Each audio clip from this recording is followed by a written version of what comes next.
মানুষের চাহিদাকে বুলিয়ে দিচ্ছে, মানুষের দাবি দাওয়াগুলোকে পেছনে ফেলে দিচ্ছে।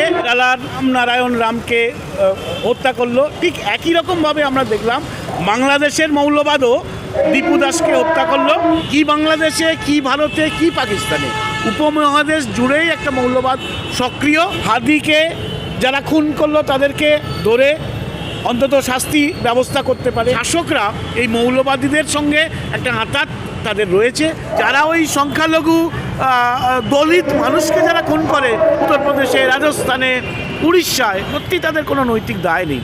প্রথমত মৌলবাদের বিরুদ্ধে ভারতের মৌলবাদের রং, তাদের চরিত্র, তাদের হিংস্রতা, যেমন কেরালার নারায়ণ রামকে হত্যা করলো, ঠিক একই রকমভাবে আমরা দেখলাম বাংলাদেশের মৌলবাদও দীপু দাসকে হত্যা করলো, পুড়িয়ে মারলো।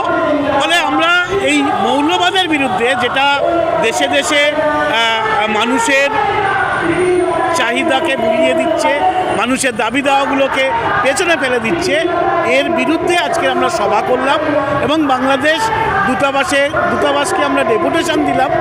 আমরা মিস্টার বেলালকে বললাম যে আমাদের দেশের মৌলবাদের বিরুদ্ধে আমরা লড়াই করছি, ওদেশের মানুষের মৌলবাদের বিরুদ্ধে লড়াই করছি, সে খবর আমরা জানি, কিন্তু এদেশে আমরা তাদেরকে সেই লড়াইয়ে সংহতি জানাতে আজকের আমরা সভা করছি এবং আমরা ডেপুটেশন দিচ্ছি যাতে দীপু দাসের হত্যাকারীদের খুঁজে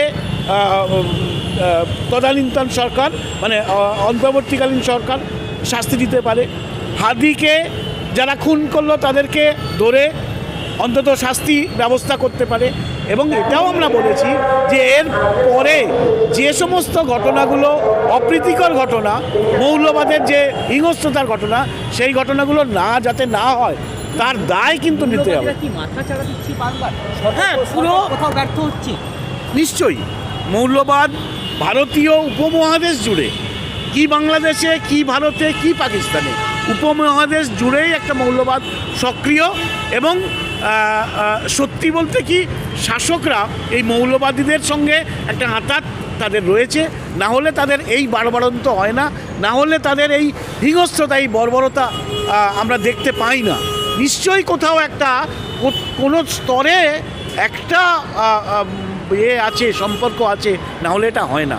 আজকের মানুষকে এর বিরুদ্ধে লড়াই করতে হবে। মানুষ যত বেশি রাস্তায় নামবে তত বেশি এই মৌলবাদী শক্তিটা হারাতে পারবো। বাংলাদেশে যখন দীপু দাস খুন হয়েছে, সেই ঘটনা যেমন বঙ্গ বিজেপি বা হিন্দু জাগরণ রাস্তায় নামছে, কিন্তু দেশে, আমাদের দেশে যখন সংখ্যালঘু নির্যাতন হয় তাদেরকে খুঁজে পাওয়া যায়, সেটা তো আমার এদেশ, মানে আমাদের সঙ্গে তো ওরকম যোগাযোগ নেই।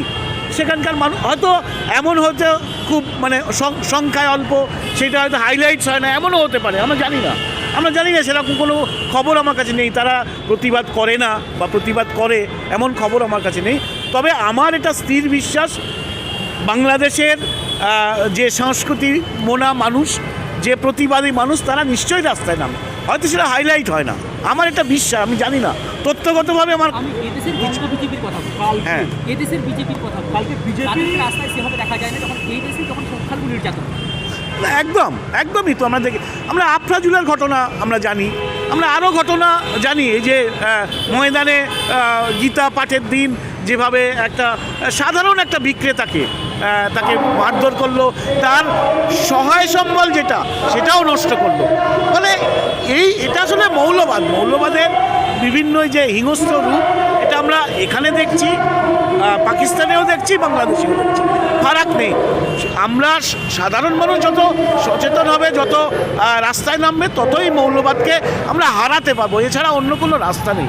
ভোটের লড়াইয়ে মৌলবাদকে হারানো যায় না, ফ্যাসিবাদকে ভোটের লড়াইয়ে হারানো যায় না, রাস্তায় হারাতে হয়। নৈতিক কোনো অধিকারই নেই তার। যারা আফরাজুলকে খুন করে, যারা ওই সংখ্যালঘু দলিত মানুষকে যারা খুন করে উত্তরপ্রদেশে, রাজস্থানে, উড়িষ্যায়, তারা সংখ্যালঘুদের নিপীড়নের জন্য তারা রাস্তায় নামছে, সত্যি তাদের কোনো নৈতিক দায় নেই।